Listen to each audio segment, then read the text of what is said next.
Welcome to the Vantage Fit Corporate Wellness Podcast. This podcast is sponsored by Vantage Fit, the all-in-one AI-powered corporate wellness platform developed by Vantage Circle. Hello and welcome to another edition of the Vantage Fit Corporate Wellness Podcast, where we talk about all topics related to corporate wellness and employee health. I'm your host, Alif Ahmed, and today we have with us Enzo Ochoga, who is an agile coach, IO psychologist, mindset speaker, and wellness nerd. Hi, Enzo. Glad to have you with us today. Would you like to say hi to our listeners? Well, hello, everyone, and hello, Alif. My name is Enzo Ochoga. I am an agile coach, and I am also an industrial and organizational psychologist. So it's nice to be here, and I'm very honored. Thank you so much, Enzo. And I'm sure that we'll have a great time learning your views on corporate wellness and employee health. So, Enzo, tell us about how you work. So I basically partner with organizations. To be more specifically, this has to do with their human resources department. Okay. So people like they call us IO psychologists, which is organizational and industrial psychologists. Mm-hmm. We have a title as well called research scientist. We work in any industry. So what we do is partner with HR, and we also supervise HR to make sure that they are really working and ensuring that they have a healthy working functional culture.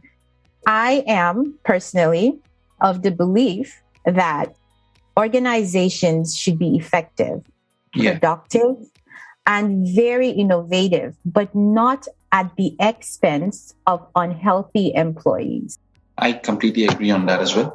So as we all know, right, employee well-being is currently very important, and organizations are prioritizing it around the world. So why do you think employee well-being is the need of the hour?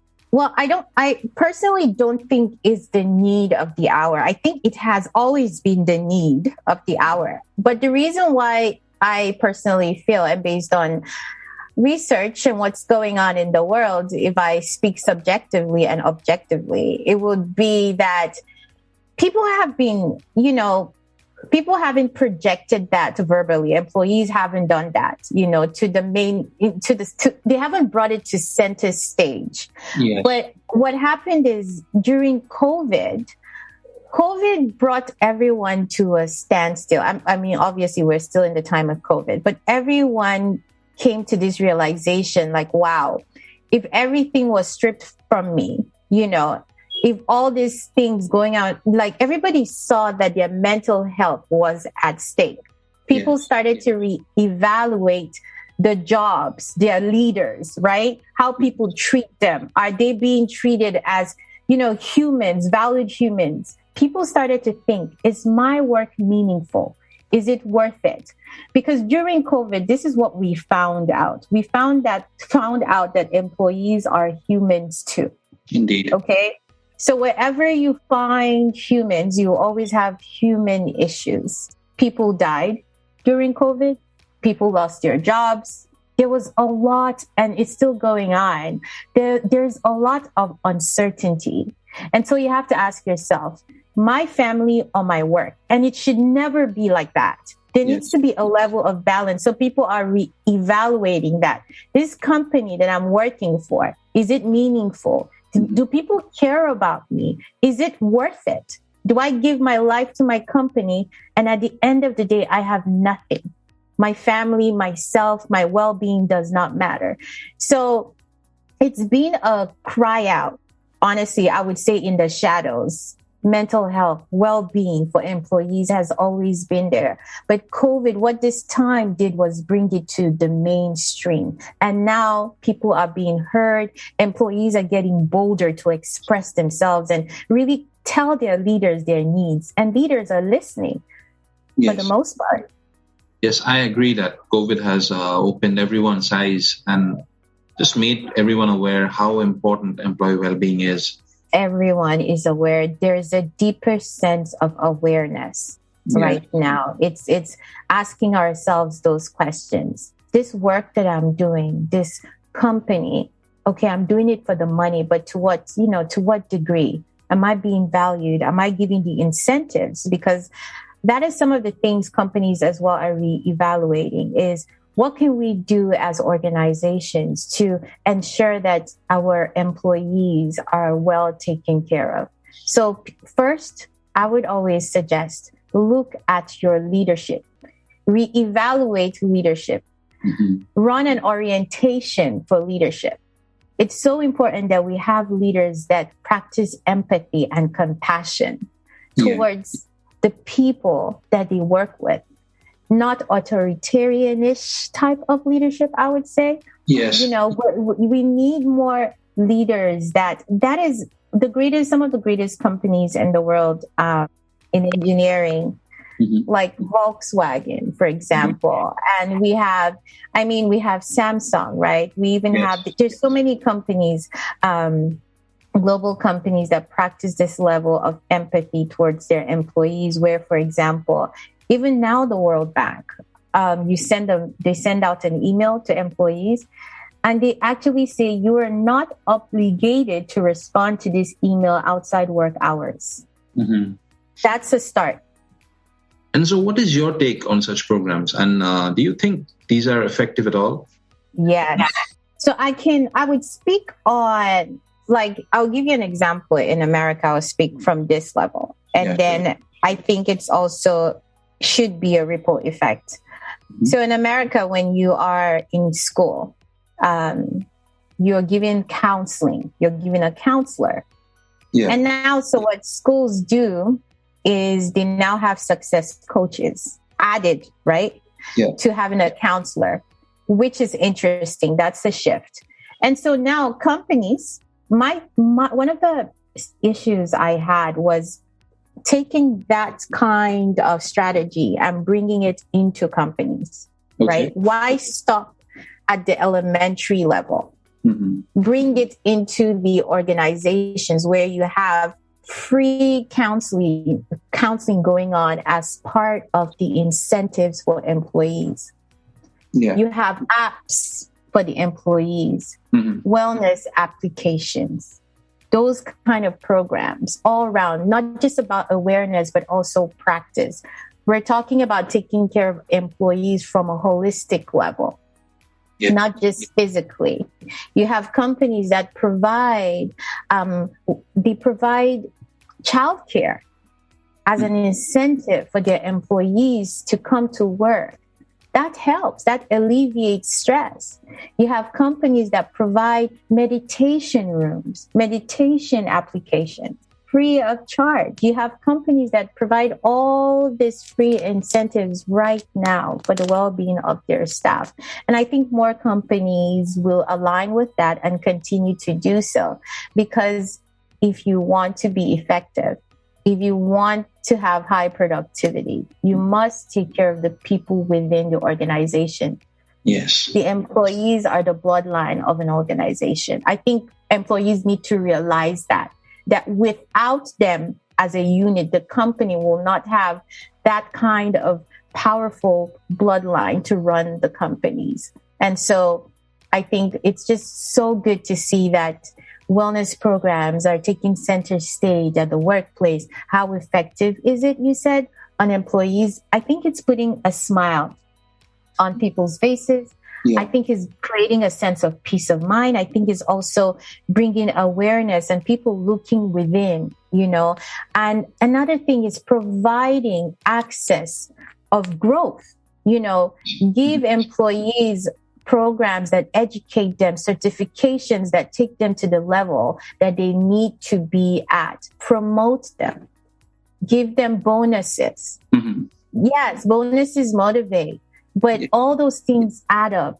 You know, they're also part of wellness. They have families too. They are humans too. So value humans, be humane. Humanity first in every organization matters. Some people will be like, yes, it's easy to just talk about it, you know, but the reality is that's not how we're being treated. Guess what? There's something going on in America called the Great Resignation. Employees are taking a stand and saying, no, treat us and give us what is much needed today for our well-being. And companies are listening. And I think it should be a ripple effect for the rest of the world as well. Agree. Yes, I just couldn't agree more with you on this, Enzo. And just that it is so important for employers and leaders to be humane in their ways of introducing employee well-being into their workplaces. Because unless and until the employers, they care about their employees, the employees will not be even accepting the idea of employee well-being in the first place. So this is absolutely important. And coming to the second thing that you said was like Great Resignation. So this is something that has swept across the world and really affected organizations in its wake. Now, employee well-being can play its part. According to me, employee well-being can play its part, just for employers to retain their employees much better. But the question remains is that how will employers, get the indication that their workforce is unhealthy? And how do they identify that? So this is where people like me come in. You have to run research. Yes. You have to take both qualitative and quantitative data.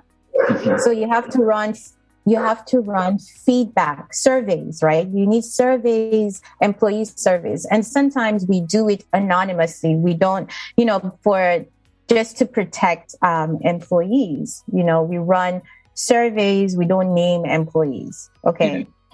Because we want honest, non-biased opinions, how they feel. Mm-hmm.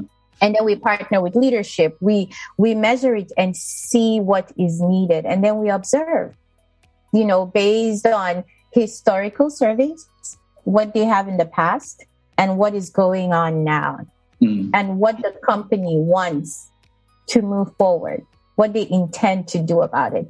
So feedback matters, honest feedback. We observe, we take all this feedback, we sit down with leaders, we evaluate it, we talk about it. Then leaders, we find programs, we design programs that will help leaders unlearn those leadership habits that are unhealthy for the company, and then learn new habits based on the structure and design that we have in the education much needed today, and all science-based education. Right. We sit down with these leaders, we storytell. Because storytelling is a significant part of communication. You have to paint the picture here, and then design this. We sit down with leaders and we take it out there, we test it out, and we get another feedback. And the feedback is what? High productivity. Employees see the change. It's refreshing that they have access to leadership. It's effective to them and motivating to them that their leaders are part of the team. Yeah. Their leaders don't tell them what to do. Their leaders discuss with them. It's a partnership. It's collaboration. It's healthy communication. It's feeling safe. You have that sense of psychological safety at the workplace, that you can express new ideas and not being afraid of losing your job. Exactly. That leaders are open to taking all these new ideas, even if they don't agree with it or not, but giving that sense of creativity and respect, regardless of gender, regardless of religion, regardless of race. All those things, inclusivity matters. Diversity in organizations, teaching leaders about different cultures, because whether we like it or not, the world is diverse and it's going to get more diverse. The workplace looks very different. Correct. Different races, different people from all over. We have more global companies now because a lot of companies work online now, right? Yeah. So providing all that. And then another thing, one of the programs that we worked on in companies is creating a sense of flexibility, a hybrid type of work life where you can come in person and sometimes you don't come in person. But creating that sense, of functionality in a company does something. So that's what we do. And that's what leaders do. And so we sit down, we partner with leadership, we run surveys, we take all the feedback, we do qualitative data, quantitative data, we take all those data, and then we create and design a functional way, a system for the company. And we test it out. And then We observe again and see how, how is it thriving? What is going on? And then we do it again. Yeah. We try to be better. We move forward. That's what life should be. Moving forward in a healthy capacity. Yes, that's true. And also, Enzo, I'm sure that you have had your fair share of experiences of employers and partners telling you how their workforce was affected by COVID and how they dealt with such situations. Would you like to share with us some of those experiences? Well, for the most part, I've seen employees who have been a very strong leg of a particular company quit. Okay. Yeah. So there has been a lot of, unfortunately, for some organizations, it's just, I'm going to give you both the quitting side of things and how other organizations ensured that did not happen in their company. Mm-hmm. So I've seen employees that were in the C-suite, executives quit. Yeah. Mm-hmm. And went on to start their own company or partner with other companies. Yes. Because during this time, they realized that they were basically used as money machines. Yes. Obviously. Their well-being was not taken seriously. When they could not go into office, the company was insisting that they did. Basically putting them in harm's way and not listening to their cries. Mm-hmm. There was a lack of distrust, and so that affected a lot of employees, and employees really, really quit. They were not being paid the money they thought they were worth market wise. Mm-hmm. And so people realized that, and then so there was a lot of people walking away from their jobs. Yes. So that's one side. That's what COVID did. And on the other side, you have companies who thought about it. We do not want our employees to be without a job. We want them to be safe. We know things are happening. How do we ensure that our employees feel a part of our company, that our company's, their values and the principles that we say we have on paper is true? How do we bring employees together? What do we do? So companies were rethinking their ways and finding other creative ways to ensure that the employee retention was high. And so what did they do? They did not reduce any employee salary during this time. They still maintained all employees, which is shocking for most companies here. What they did is they allowed everyone to work remote until further notice. Mm-hmm. And it did not matter the number of clientele, they still maintained. Not every company would have that kind of financial power to do that. But companies that were able to do that really did. They checked on their employees. There was strong communication. There were a lot of programs involved, for employee growth, to keep employees not just busy, but also involved in bettering themselves. Remember, during COVID, what was happening is when people were reevaluating their work, people wanted to go back to school, figure out, we're in a time of digitalization now. Everything, I can make money online. I don't need to work for a big company. I can start my own side hustle, as people say, start my own business, make the amount of money that I want. People, now you can literally make better money online than, that you would do traditionally. So people started to realize that they had that kind of power. So companies that didn't want employees to feel like, that was an option, which should be, wanted to create programs for employees that could better their employees, that could promote their employees to different positions higher than they were in. So creating that, company started to create all those programs versus trying to hire people outside is, hey, give your employee the necessary education and training, and then give them the position that is open for that promotion. And so companies started to rethink that and offering that. So that was good during this time. Yes, as you said, many employers asked their employees to come to work. And obviously many people were not okay with the prospect of coming to work physically, as their health was at risk, basically, right? And now many changes have been brought about due to COVID in workplaces, such as social distancing and so on. So what is your take on the changes brought about by COVID in workplaces?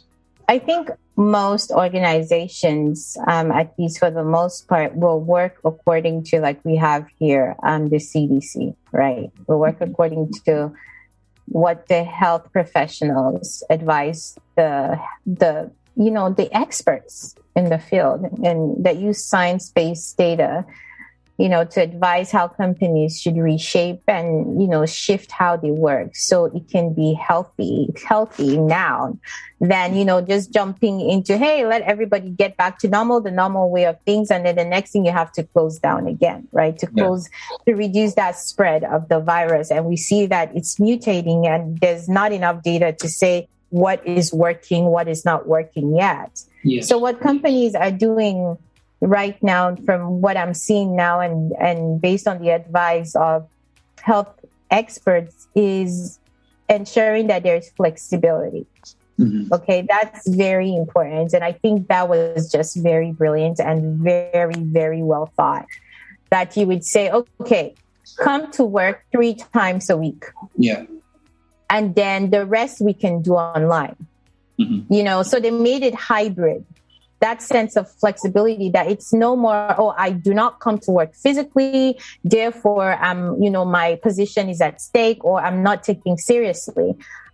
Companies are starting to maximize virtual communication, virtual meetings. Those things matter. Me and you right now are exchanging information, right? We're exchanging knowledge right now. And the reason why is because of technology. Does it go a long way? Yes, because probably somebody, a group or someone listening would take something from this. And that's the whole idea. At the end of the day, the goal is to communicate and get work done. Yeah. So right now, because of the advice and what is going on in the world, flexibility is basically the tea and coffee of the day in companies, I would say. Yes, obviously flexibility is going to be the key for organizations in the future, just to continue their work operations. And a hybrid work, as we know it, is getting promoted and adopted in more and more organizations. It's not going to stop. It's going to get, I'm telling you, it's going to continue. It's going to continue. This is normal now. Yes, that is true. And obviously technology has had a big role to play in that as well. And just like what we are doing at the moment, we are exchanging information sitting in 2 different parts of the world while minimizing the spread of germs, maintaining social distancing and all COVID norms. Yes, so, save money on transportation. Yes, obviously. So it's helping. Yes. And this is also helping, transform the well-being scenario in corporates as well. Right now, for instance, employers are sort of promoting the use of employee wellness apps and employee wellness programs, digital employee wellness programs that help their employees, stay fit and healthy while being confined to their homes. The use of wellness apps in particular has been a sort of a revolution in terms of corporate wellness and employee well-being. Right now, employees are able to, track their health using fitness trackers. Fitness trackers, yes. So I don't personally have fitness trackers. I think this is why. This is what I am a strong believer in. You do what works for you. Yeah. Okay. We need to, as humans first, we're humans who happen to be working for organizations. You might be employed with an organization or maybe self-employed. But one thing we have in common is that we're humans. And I believe that my definition of work-life balance is creating a lifestyle based on your own structure, based on how you work. So regardless of how busy you are, you need to create something that works for your type of schedule. That's how you create balance. You have to organize your life to create that flow that you need based on how chaotic your life is, to be more, it's kind of like, let me give you an example here. So let's say somebody who has, you have somebody who works 3 jobs, for example, and the person has a family. And then you have somebody who works 1 job and the person has a family, right? The person who has 3 jobs, it is very obvious that they would be more busy. Like, so it's like, what time would they have to do certain things, like the person versus, unlike the person that has 1 job and a family, right? That person would have that person would have less, with less chaos. Yeah. Based on their lifestyle. Mm-hmm. So but it doesn't mean that both cannot experience what it means to be healthy and create work-life balance, right?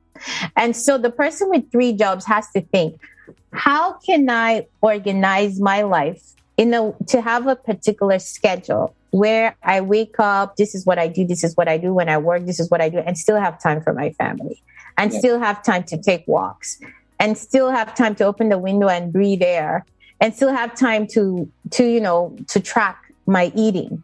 How do I do that? The person has to figure out a structure, a system that works for them. That is how they create work-life balance, right? Now, in terms of the trackers, the reason why I brought that story up and I need to connect it is, for me, I don't wear wrist trackers. I use my phone. My phone is always on me for most part. I don't have a watch that is attached to my phone, a smartwatch either. Because when I walk, my phone counts it. And also, if I'm not with my phone, I automatically have, I program myself in a way that I know every single day what is healthy for me to exercise in my life. Right. And the reason why is because I have a sense of awareness, but it's not, I wasn't born with that. I learned how to create a sense of awareness. And that's the thing. Most people are used to people telling them what to do. And so I feel like me wearing a wrist tracker, this is just my opinion. It's more like I'm spoiling myself. Yes. I need to create a situation where if I have a wrist tracker or not, I can still function fully in a healthy way. However, you also have people that honestly, Enzo, I get it. That's awesome. But for me, I rather have a wrist tracker. That's my thing. Without this wrist tracker, I will really I would not be balanced. And that's perfect. So for people like that, please use your wrist tracker. Whatever works for you. There's a saying that goes, one man's food, another man's poison, and different strokes for different folks. Yes. So what works for you might not work for somebody else. Yeah. You have to figure out, are you a wrist tracker type of person? The only way to know is to buy one, wear it, and try it. Try it for some time, explore it, and see how you connect with it, and see if you are really that kind of person that can really function with a wrist tracker. You don't know until you try it, right? Until you know.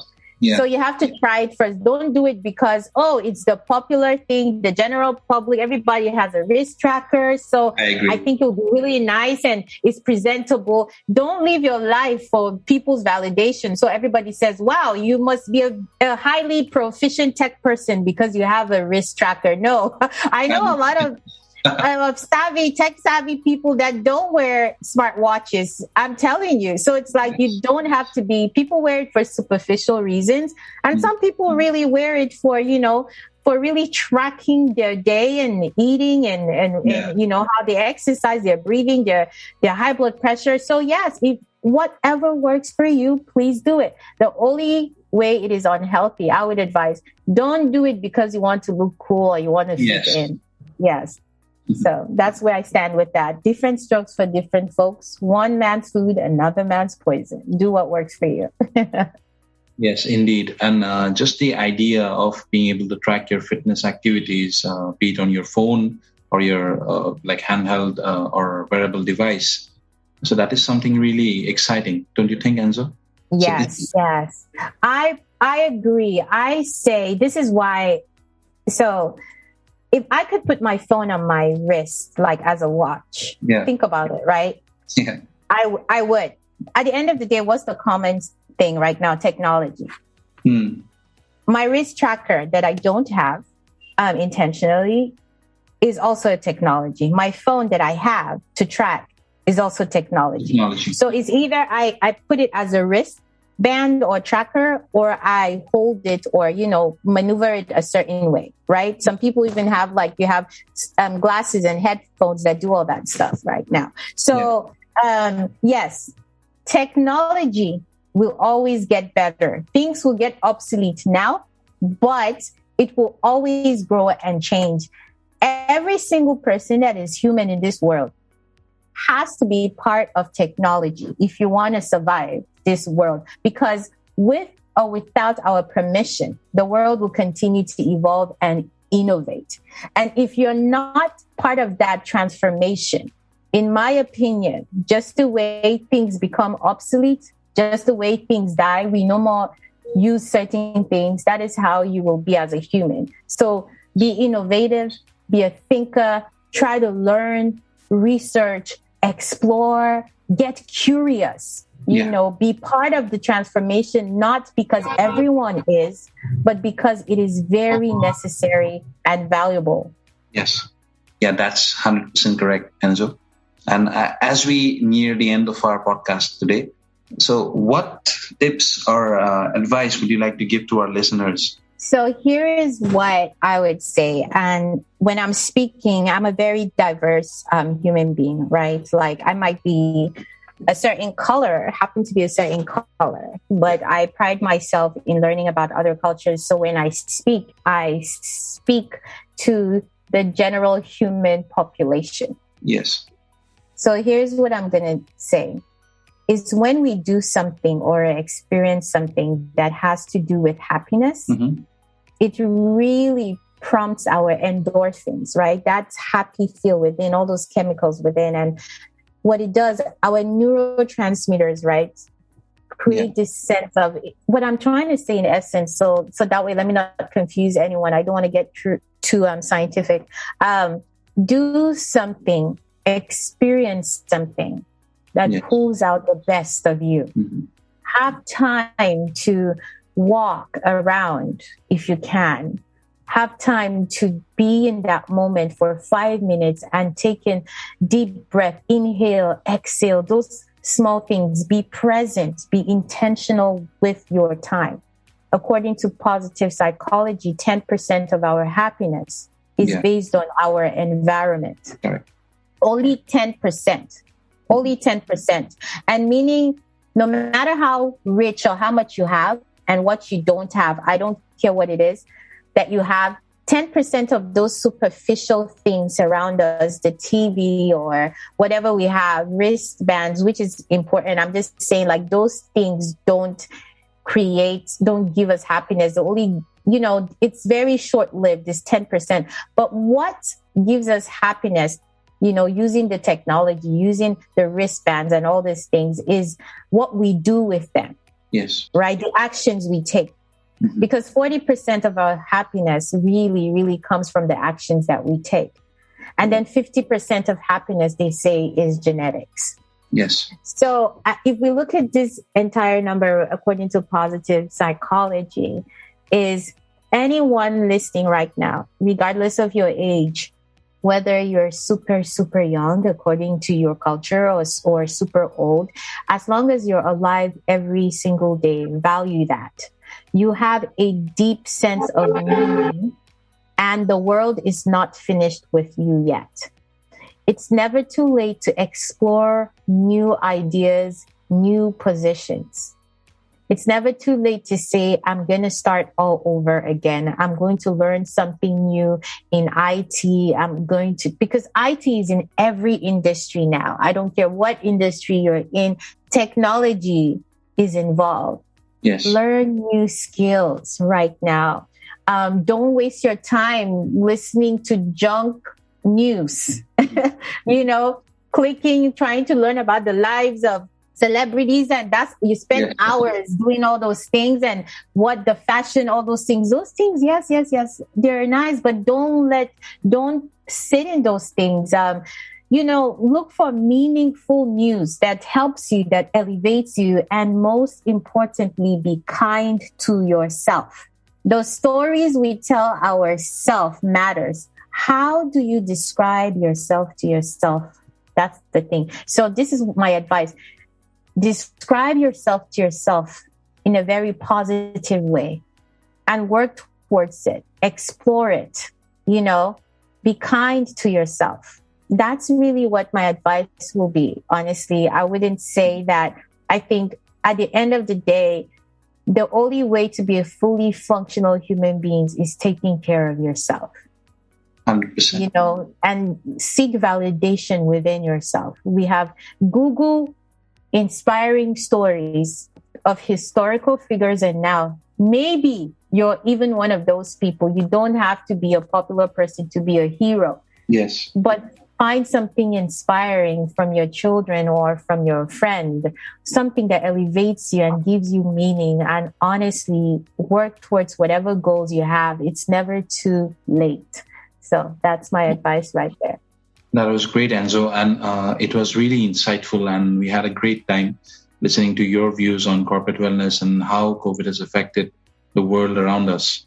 Thank you so much. I'm really, really honored. I think it's so important that people network and connect from all over the world. I think we can gain insights from each other and talk about human situations that really, really add value. It was so good to be part of your team. Of course, you guys are doing amazing things out there and helping professionals. I think we really need more of that. So yes, I'm honored and I appreciate you. Thank you so much, Ali. You're welcome, Enzo. And thanks for all our listeners tuning to our podcast today. We hope you have a great time as well. Yes. Bye. Thanks for listening to Vantage Fit Corporate Wellness Podcast. Please do subscribe to Vantage Fit Corporate Wellness Podcast on Apple Podcasts, Spotify, and our YouTube channel for new episodes.